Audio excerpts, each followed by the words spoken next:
Alright, YouTube, it's almost Yule slash Hanukkah slash Christmas slash Kwanzaa slash Festivus slash Saturnalia slash whatever else you call the holiday. So I thought I'd look back at the year at one, slew of really funny things. And that was mainly Spudd Croyley. You'll know him as Bobby Jones, the occasional troll on the channel, who, by the way, I still don't believe is an actual communist. I can't imagine he is. I think he's just a sort of a routine leftist who uses that to troll the right wing, which is pretty funny, honestly. He is occasionally amusing. But he made a couple predictions that came out completely wrong. One was, of course, Trump will lose. And before the election, I pointed this out at the time, I got a chuckle out of this. He went from saying Trump will lose to Trump will almost certainly lose. It's like you've given up the game, you've stopped making declarative comments on the race because I think you realize at this point that it's not actually happening. There's not going to be a Clinton presidency. And why would a communist want Clinton anyway? She's about like Obama. She's just a goofy centrist authoritarian who really will do anything fiscally that happens to ingratiate more voters. So only possibly socialistic in a limited sense situationally. Not exactly a card-carrying member of the Mao fan club, let's face it. But the other one was even more bereft of sanity. And that's, he predicted that I would stall out around 55,000 subscribers, that the surge in support I was getting was just due to the alt-right on 4chan, and nothing further. And of course now I'm pushing 80,000, so I think he lost out on that prediction too. Ultimately, though, at the time he made it, I said, he's only lowballing it by a little bit. My expectation was 60,000 by the end of the year. I figured there'd be a cool down of, the growth of the channel as the election began to end. I didn't expect to gain that much support before the election. I didn't expect to gain this much after the election. It is kind of a new paradigm that the channel has reached. That's why I'm branching out. I've wanted to do like the ration stuff for a while, but I figure why not expand the audience? And also it gives me a chance to do something that's not so serious. Usually I sit here, I talk about politics, it's kind of dry. Any humor in it it's political humor, religious humor maybe. It's, making a joke at some politician's expense, which more people need to do constantly. We need to satirize these people, including like Trump. Why aren't you satirizing him more? Even if it's in a positive light. Satire is good. It helps you not take things so seriously. If you end up thinking that you're taking a leader, or so-called representative, religious figure, or whatever, too seriously, like, I'm stuck on the Pope or something, think of them taking a shit. A really big one, a big diarrhea dump, or something like that. And after a couple of rounds of imagining this, you'll find them to be more humorous than authoritative. And you should do this with anybody who you catch yourself taking too seriously all the time. But I don't want to take life 100% seriously. Yes, I love analyzing politics and current events. I love talking about how I'm not exactly the most religious person in the world. But I wanted to have a good chuckle too, and honestly, eat some really weird foreign food. So why not branch out? And that's starting. Next year, it'll be much more prevalent. Some people thought that I was like changing the channel from primarily politics to gobbling up like vintage rations or something. I can do both. I have all the time in the world. I'm self-employed as an author and an editor. I make my schedule. It's nothing to me if I take an hour out of editing and writing to make a few YouTube videos. It's fun, it's relaxing, it keeps my mind refreshed, because I'm thinking about things as I'm speaking about them. I have to do some research. It helps me to keep up with what's going on in the world. Now, granted, most of the news sources that you're going to find, it's not even really news at this point. Legacy media, you can't trust anything they're saying. You have to fact check them constantly. That's how bad it's become. Underground media, they're being perturbed in the other direction by the legacy media. I see them more and more becoming an echo chamber for Trump. That's dangerous. Breitbart and all these groups, if you're like you voted for Trump, you're a YouTuber, you predicted he'd win and whatever, like I did.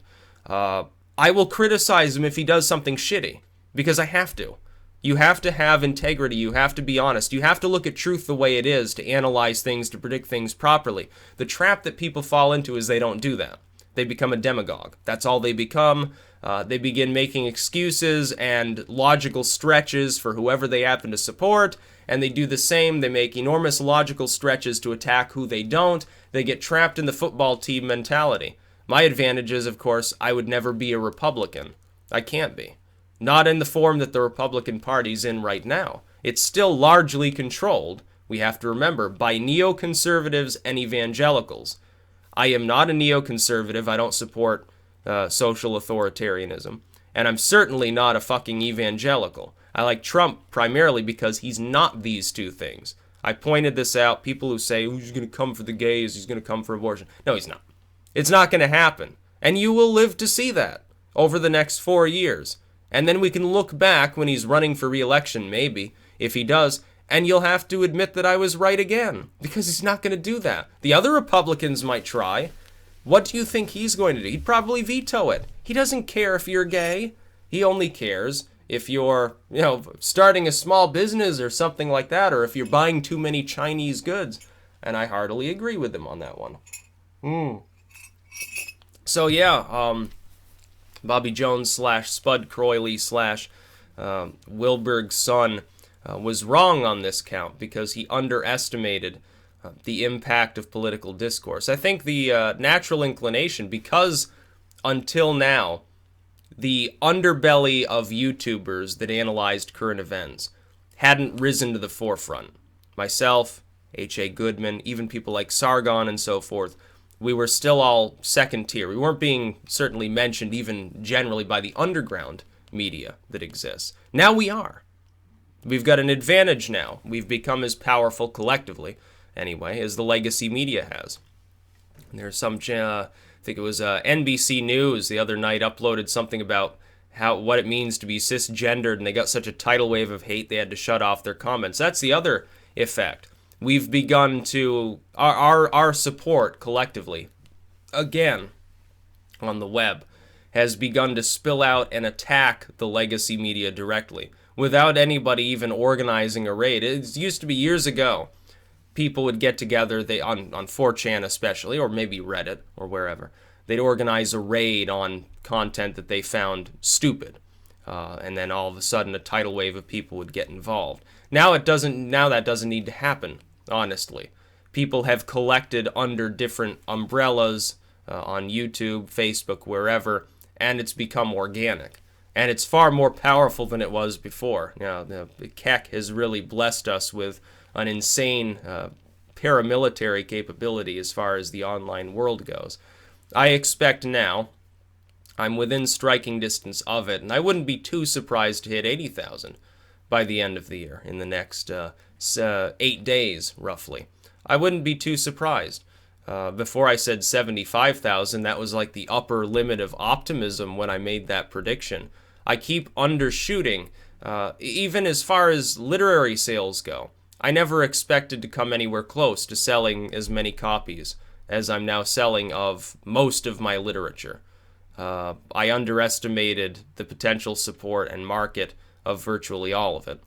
I underestimated how many people would be willing to donate based on the fact that I YouTube.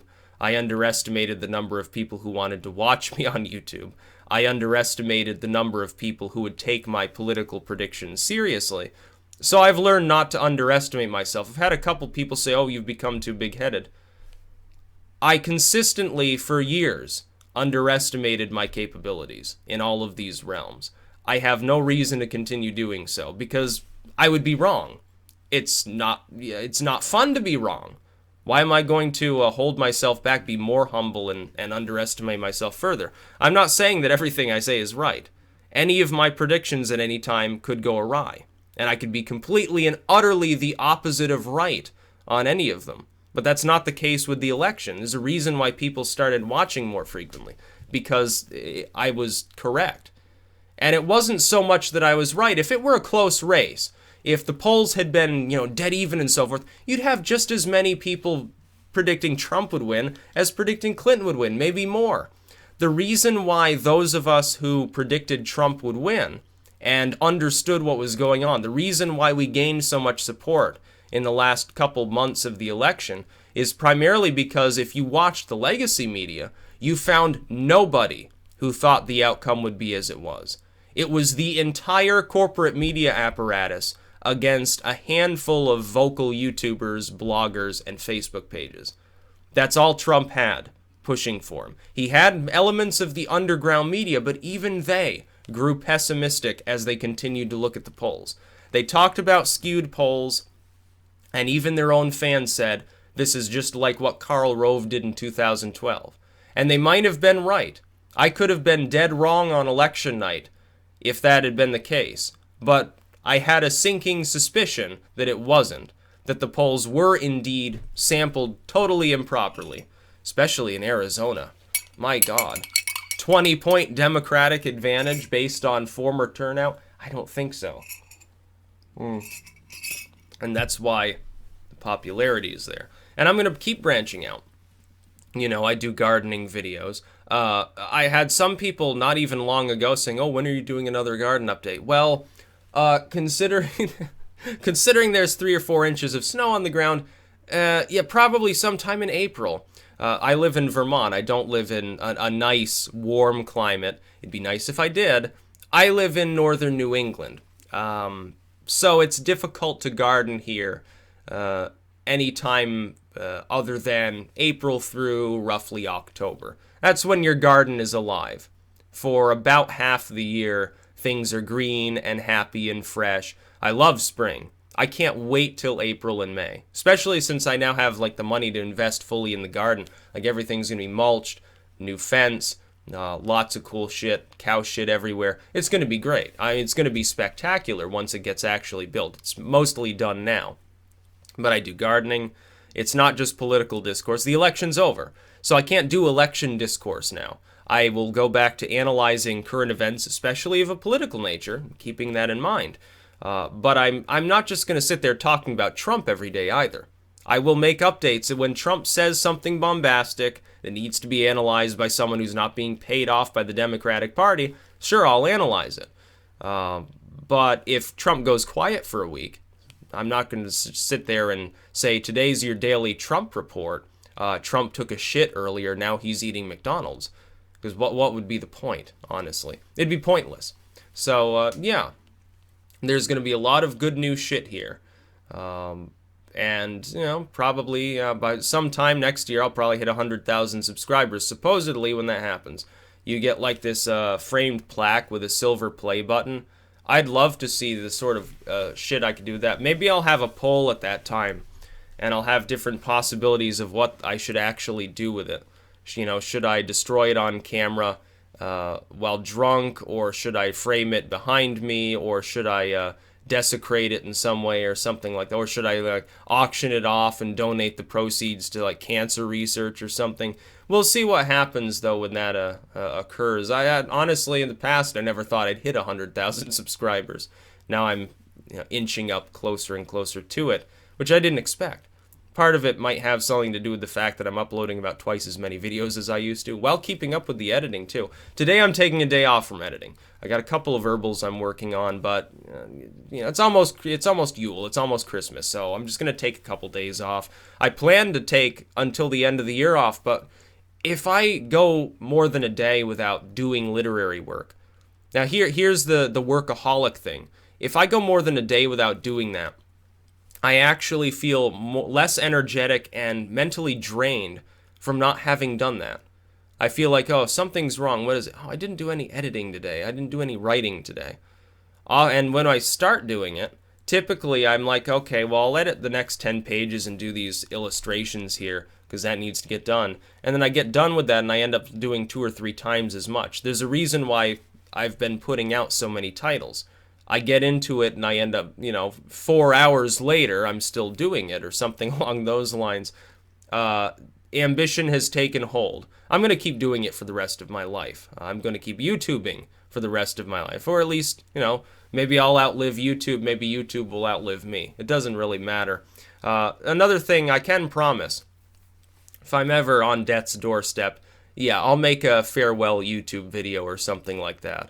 And I've already left a contingency. Trust me, years ago I already developed a contingency so that if I go off the road and get wrapped around a tree, or I get shot in the head or something, you will definitely get an update. It won't be me doing it because I'll be dead, but somebody else indeed will take command of the channel to make that sort of last update and to keep up with the general, what the fuck's going on sort of questions that would probably arise. So don't worry, you wouldn't be left in the dark. It's not like, I disappear from the internet and you're pretty sure that I'm dead and you just never hear from me again. There'll be some sort of farewell thing going on. I think it was like 2012 I developed that sort of contingency. Now I figured it was a good idea because at the time I was still getting a lot of death threats from like Christians and stuff. Now not so much. Actually, they've been pretty quiet lately. I think probably they're leaving me alone because I supported Donald Trump. Honestly, it's like, okay, I guess it had to do with political discourse, considering that I was voting for someone who supposedly is a religious Christian, even though he's not. He's a deist. He's probably less religious than Obama. Trust me, he's a New York Democrat, basically. He's not some rock-ribbed Wyoming Republican. That's about all. Peace out.